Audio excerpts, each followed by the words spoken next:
Salut les gars et bienvenue dans cette nouvelle vidéo. Aujourd'hui, nous allons parler de Arima. Arima, site officiel, service en ligne pour pouvoir immigrer au Québec. Donc Arima, c'est spécialement pour le Québec et ici, vous avez divers programmes qui s'offrent à vous et qui sont très intéressants. Donc je vais vous montrer comment créer votre profil Arima, comment postuler, comment remplir convenablement chaque section et comment augmenter vos chances bien évidemment d'être tiré au sort dans Arima. Donc restez scotché jusqu'à la fin de la vidéo et surtout n'oublie pas de t'abonner et de laisser un like à cette vidéo. Premièrement, ce qu'on peut voir ici, c'est que Arima s'adresse à trois types de personnes, aux individus, aux employeurs et aux personnes représentantes.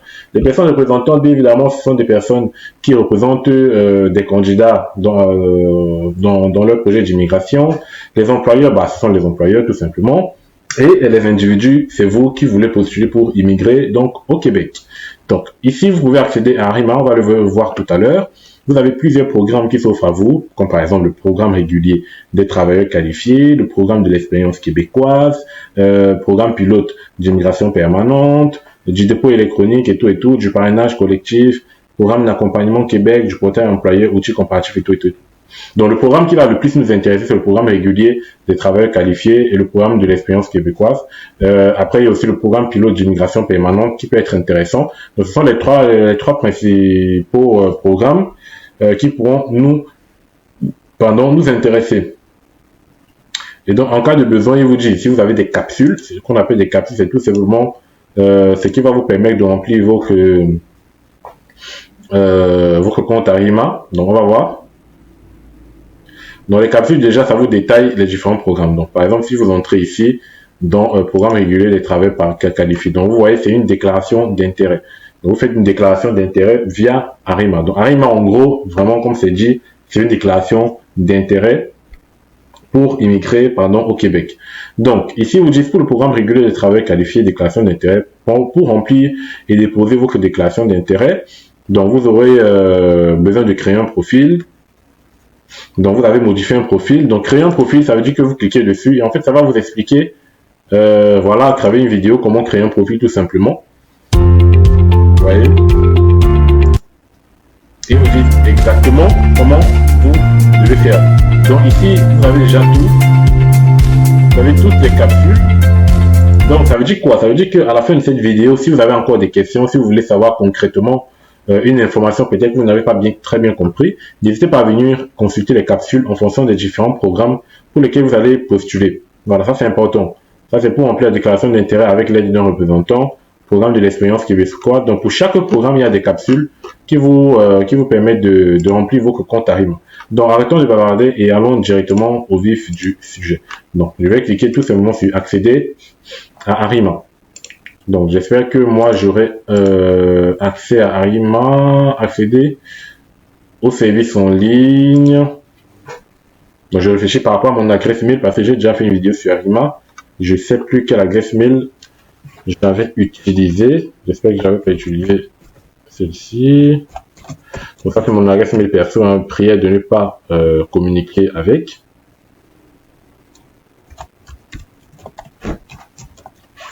Donc, il demande ce qu'on n'est pas. Donc, voilà, il faut créer un compte. J'étais trop rapide là. Donc, il faut plutôt créer un compte. Donc, je vais remettre.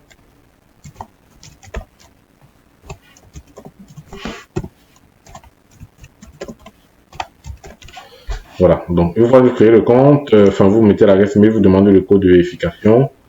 Ensuite, il faut renseigner le code de vérification. Donc, normalement, si ça fonctionne, ça veut dire que j'ai pas encore eu à utiliser cette adresse email ici pour la création des comptes. Donc j'attends juste que le mail arrive, voilà. Vérification 513 938. Donc 513 938. Donc on valide le code et ensuite on va créer un mot de passe. Donc votre mot de passe doit contenir au moins un caractère spécial. Et respecter au minimum, je crois, 8 caractères ou 9. Et donc, est-ce que ça a marché? Donc, je crois que ça a marché. Donc, on est bon. Donc, vous voyez, j'ai créé mon profil Arima en quelques étapes et c'est très simple. Il suffit juste d'une adresse mail et c'est tout. Donc, je suis un individu, je représente une personne, je suis une entreprise. Dans le cas où vous faites assister par une personne qui vous aide dans votre procédure, il faudra cliquer ici. Donc, je suis un individu et c'est toujours le mieux de remplir son profil Arima tout seul parce que vous êtes le mieux placé pour connaître votre propre situation. Donc, il vous dit déjà les conditions d'utilisation. On va pas perdre le temps pour lire. Non, on vient juste accepter, même si on va dire qu'on va nous tuer dedans, tant pis. Ensuite, l'identité. Donc, il faudra nom de famille inscrit dans le passeport. Donc, ici également, il ne faut pas faire d'erreur. Pardon, je vais remettre mon nom de famille inscrit dans le passeport. Prénom inscrit dans le passeport. Donc, je mets n'importe quoi. Vous mettez votre sexe et vous mettez une date de naissance. Voilà, 2 janvier par exemple 1995. Donc c'est année, mois, jour. Donc ça va plutôt commencer par 1995. Le mois, donc là je fais ça par exemple. Bon, vous voyez là, souvent il complique un peu. Donc je vais choisir ici directement, voilà. La ville de naissance. Mettez votre ville de naissance. Ensuite le pays et le territoire de naissance. Donc voilà, vous mettez ici le pays. De votre territoire de naissance. Et bon, voilà, reste courrier, on va faire suivant. Ensuite, vous remplissez vos coordonnées, votre adresse. Vous mettez tout simplement, vous pouvez mettre tout simplement, voilà, vous mettez le quartier, dans quel pays, voilà, et dans quelle province, voilà, dans quelle ville. Et le code postal, bon, à mon avis, c'est pas obligatoire. Donc téléphone, téléphone, vous voyez le numéro de téléphone même c'est pas obligatoire. Donc vérifiez bien partout où il y a des astérix, ce sont des zones obligatoires. Donc moi je pense que je peux passer à créer mon profil. Je vais pas remplir le numéro de téléphone pour l'instant. Voilà, voilà. Attendez, je vais juste brancher mon chargeur.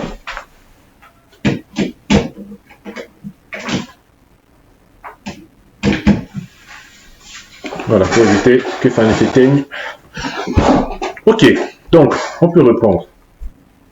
Au niveau des coordonnées, vous devez inscrire au moins un niveau. Bon, on va mettre un numéro, bien sûr, l'indicatif. Voilà, et créer mon profil. Donc, profil complété avec succès. Votre profil a été créé avec succès, vous serez redirigé vers la page d'authentification. Pour accéder à votre dossier, vous devez saisir votre courriel et votre mot de passe utilisé lors de l'inscription. Donc, on va maintenant se connecter. Donc, il a recopié parce qu'il faut toujours cliquer sur enregistrer pour que vous n'aurez pas besoin de recopier à chaque fois votre mail et votre mot de passe. Donc, on attend un petit instant, le temps que ça charge. Ok, donc voilà donc la page d'accueil. Vous avez votre nom ici. Vous avez voilà, vous pouvez accéder à votre profil. Vous avez votre boîte mail hein, quand Arima va vous envoyer. Si vous êtes sélectionné, s'il y a une information, s'il faut mettre à jour votre demande, ce sera par là. Et bah, vous avez des rendez-vous. Vous avez la rubrique mes documents et vous avez la rubrique paiement. Dans la section mes paiements permet de payer les droits exigibles liés à toute demande que vous souhaitez soumettre dans le cadre du programme des étudiants ou du programme régulier des travailleurs qualifiés seulement. Donc vous payez si vous participez uniquement à ces deux programmes. Donc on vient à mes dossiers et on va tout simplement cliquer sur créer un nouveau dossier. Dans le cas où vous désirez soumettre une demande d'aide financière en francisation, bon ça c'est franchement ça ne nous concerne pas. Quel est le type de dossier à créer? Donc c'est pour quel programme vous voulez faire une déclaration d'intérêt? Est-ce que c'est pour le programme des étudiants étrangers? Est-ce que c'est pour le programme pilote des travailleurs de la formation alimentaire? Est-ce que c'est pour le programme de l'expérience québécoise? Pardon. Est-ce que c'est pour le programme pilote des préposés aux bénéficiaires? Est-ce que voilà.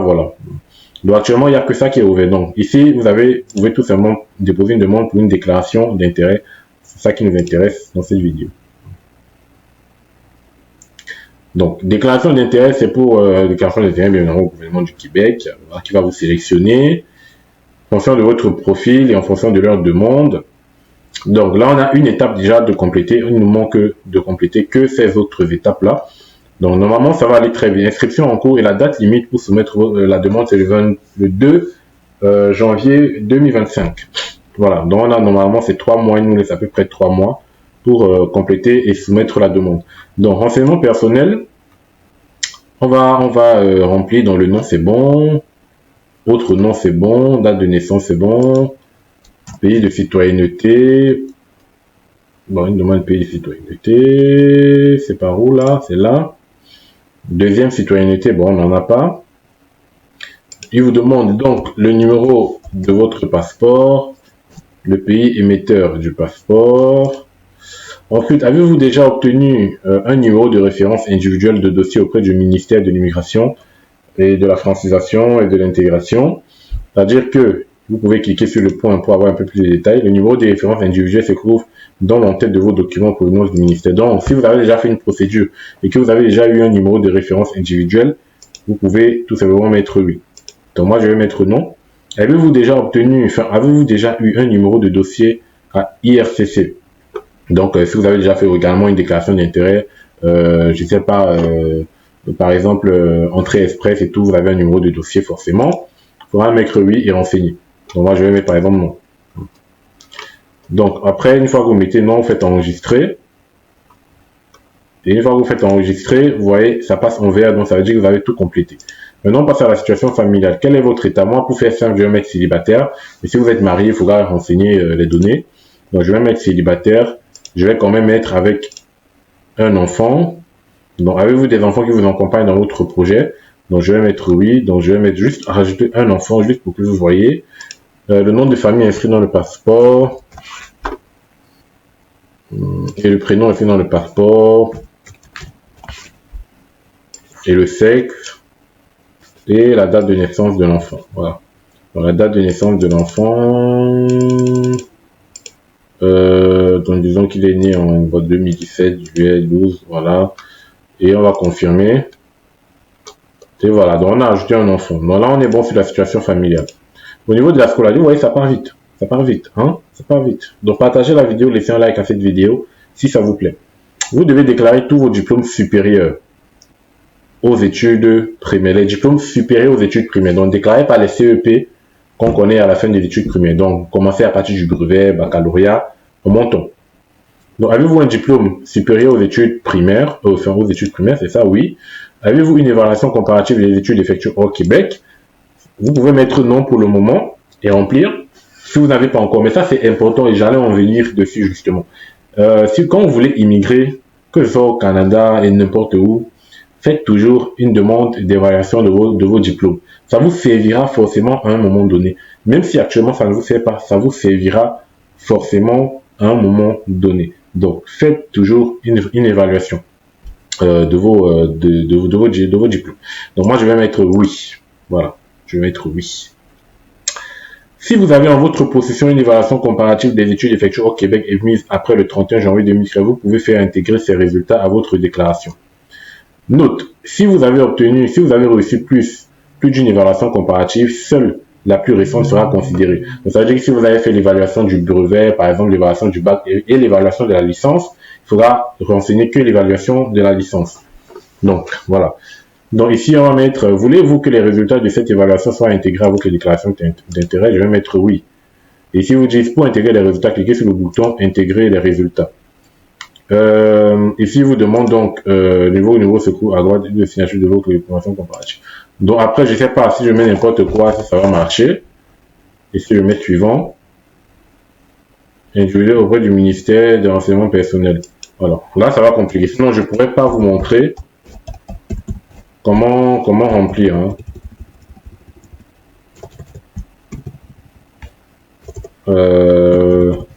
Bon, disons que c'est ça.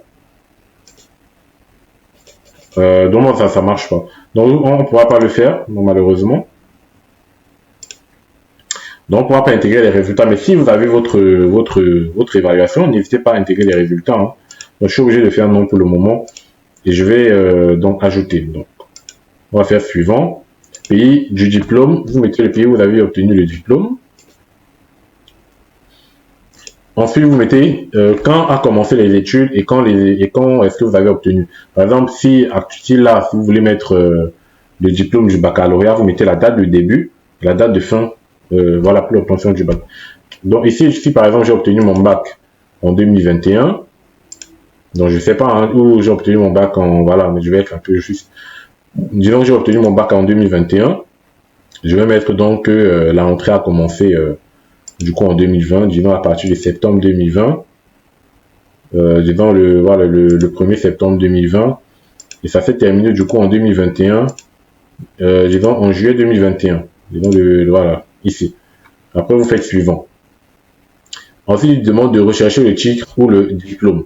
Donc ici, il s'agira tout simplement, veuillez inscrire un ou plusieurs mots qui composent le titre de votre diplôme. Donc par exemple, c'est pour un baccalauréat, vous allez mettre comme ça. Donc on va mettre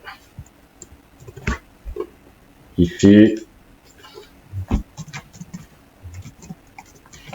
Donc je vais mettre baccalauréat simplement et je vais essayer de chercher. Donc pour baccalauréat, il trouve quelques données. Donc moi, je vais mettre n'importe quoi, mais de toute façon, vous sélectionnez le diplôme qui correspond le mieux à ce que vous voulez. Donc ici, c'est baccalauréat de l'enseignement secondaire général, par exemple. Donc, on va cliquer dessus. Et ensuite, niveau d'études, diplôme d'études secondaires et une année d'études collégiales préuniversitaires, domaine d'études formation générale. Voilà. Donc vous vérifiez bien que ça correspond à ce que vous avez fait et vous validez. Donc moi, pour le moment, je vais rajouter qu'une seule formation. Je vais pas m'amuser à remplir beaucoup de trucs. C'est juste pour que vous voyez comment ça fonctionne. Ensuite, information sur la reconnaissance des compétences. Est-ce qu'un ordre professionnel du Québec ou un organisme de représentation vous a, je sais pas ce qu'il dit à la suite, et je crois qu'il faut venir ici, pour vérifier si votre proposition est réglementée. Ah, c'est en fait pour parler si votre proposition est réglementée. Donc, pour vérifier si votre proposition est réglementée, les professions réglementées, c'est des professions comme par exemple médecin, enseignant. Vous voyez, c'est réglementé et vous ne pouvez pas les exercer n'importe comment. Voilà, donc voilà, vous allez mettre aussi c'est non. Voilà. En général, c'est non. En général, c'est non. Donc pour la scolarité, c'est bon, c'est automatique. Donc pour le parcours pro, cliquez sur ajouter pour décrire votre parcours professionnel des 5 dernières années. Donc, parcours professionnel, ben voilà, hein, moi je vais mettre que un seul parcours, mais je vais mettre, un seul parcours des 5 dernières années pour dire que je travaille dans la même boîte, quoi. Donc, les 5 dernières années, ça veut dire quoi? Ça veut dire qu'on commence en 2021. Disons qu'on commence en mars 2021. Et date de fin, je vais dire, j'ai toujours cette occupation. Pour dire que vous êtes actuellement dans le même emploi. Maintenant, vous mettez l'emploi, est-ce que c'est à temps plein, temps passé? Donc, je vais mettre à temps plein. Quel est le type d'emploi? Si vous êtes salarié, vous mettez salarié, vous mettez le titre de votre emploi. Par exemple, je vais mettre comptable, le nom de l'entreprise. Ensuite, vous mettez, êtes-vous propriétaire de l'entreprise? Si c'est le cas, vous mettez oui. Dans quel pays? La province ou l'État. Bon, normalement, c'est pas obligatoire. Le nombre d'heures travaillées par semaine. Par exemple, je vais mettre 35. Le code de classification des professions et l'appellation de l'emploi. Donc ici, il faudra toujours cliquer sur le petit i pour avoir des informations. Ils nous disent que la CNP, code de classification nationale des professions, pardon, est le système national canadien. Donc ici, on peut faire du coup une recherche pour savoir quel code CNP correspond à notre emploi. Donc moi, je vais mettre ici titre. Je mets par exemple comptable. Là, vous mettez juste le nom du métier. Vous recherchez. Et voilà, moi je vais par exemple prendre un CNP 1100. Voilà. Donc vous recherchez le métier comme ça, vous mettez 1100. Le code de la décision. Je crois qu'il faut que ce soit un code à 4 chiffres.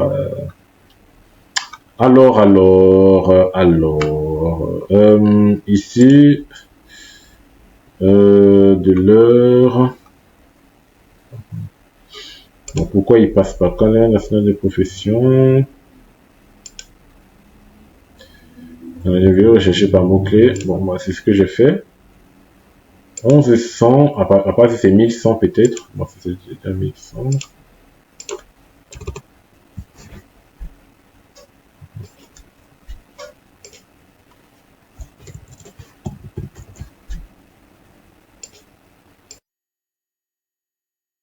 qui n'allait pas. Ce qui n'allait pas en fait, c'est que lorsque vous cliquez sur le petit point, il faudra, au lieu de cliquer sur faire une recherche, parce que là, ils vont vous envoyer sur les CNP mises à jour. La classification nationale des professions a été mise à jour en 2021 et il y a de nouveaux codes qui ont été attribués. Donc, il faudra plutôt se référer à la classification nationale des professions de 2016. Donc, pour accéder à cela, il faudra cliquer ici sur classification nationale des professions. Donc, vous allez tout en bas et vous allez ici cliquer sur la version de la CNP que vous voulez. Il y a 2021, il y a 2011, il y a 2006. Donc, vous cliquez sur 2016 version 1.3 et vous mettez le métier pour lequel vous souhaitez obtenir la CNP. Donc, le code. Voilà. Et donc, vous avez donc la liste des métiers ici. Donc, commis à la comptabilité. Bon, moi, je vais mettre par exemple le 1111, voilà. Donc, ça veut dire que si vous revenez, comme ce sont des codes à 4 chiffres, ce n'est que ça qui pourra passer. Donc là, il fait la vérification et on est tombé sur ça, je vais confirmer. Et là, c'est bon au niveau du parcours. Donc, faites comme ça. Ensuite, il nous manque l'offre d'emploi validée par le ministère. Est-ce qu'on a une offre d'emploi actuellement? Si je mets non, je vais mettre non, pas d'offre d'emploi pour le moment. Connaissances linguistiques. Donc ça, c'est important, en fait, toujours les tests de langue. Et c'est important vraiment pour le Micro-Canada. Obtenu depuis moins de 2 ans, parce qu'après après 2 ans, normalement, le test de langue n'est plus valide. Donc, je vais mettre oui. Je vais ajouter mon test de langue. Donc, je vais mettre un TCF Canada. Bon, tout simplement TCF. Voilà. Le numéro de l'attestation et la date à laquelle vous avez passé le test. Je vais passer en 2023, en décembre. Le nom du centre agréé. Je mets ça. La ville où est situé le centre. Et le pays, bien sûr. Ensuite, bon, les résultats obtenus à l'expression orale, vous mettez, est-ce que c'est un B1, B2? Donc, vous regardez juste sur votre attestation. C'est très simple, c'est juste du copier-coller. Donc, par exemple, l'expression orale, je vais mettre j'ai obtenu un C1 avec des résultats. Résultats, je me rappelle plus si c'est sur 20 ou si c'est en... Disons que c'est sur 20. Disons donc 16 sur 20. Pour la compréhension orale, disons un B2 avec donc 13. Expression écrite également B2 avec 12 et la compréhension écrite B2 avec 13. Voilà. Je vais faire confirmer et donc là on a tout. On a notre test de langue en bonne et due forme. Voilà. Vous voyez que c'est simple. Connaissance linguistique en anglais. Si vous avez également un test en anglais, vous mettez oui et vous remplissez de la même façon.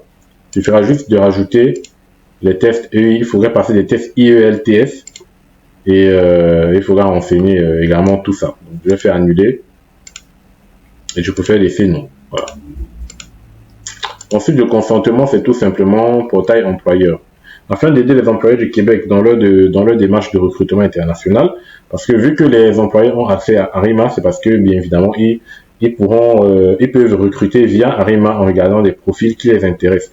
Donc là, vous consentez donc du coup à accepter tout ce que vous avez renseigné. Et donc, les employeurs, dans leur démarche de recrutement international, le ministère propose un nouveau service dans Arima, le portail employeur. Dans le cadre de la déclaration d'intérêt, vous pouvez donc consentir à ce que le ministère transmette vos coordonnées à des employeurs qui puissent vous contacter. Donc, si vous avez un profil qui peut intéresser des employeurs, donc le ministère va transmettre votre dossier et vous allez être contacté par un employeur subitement, juste comme ça. Donc, il faut rester à l'affût, il faut rester toujours disponible, car on ne sait jamais ce qui peut arriver.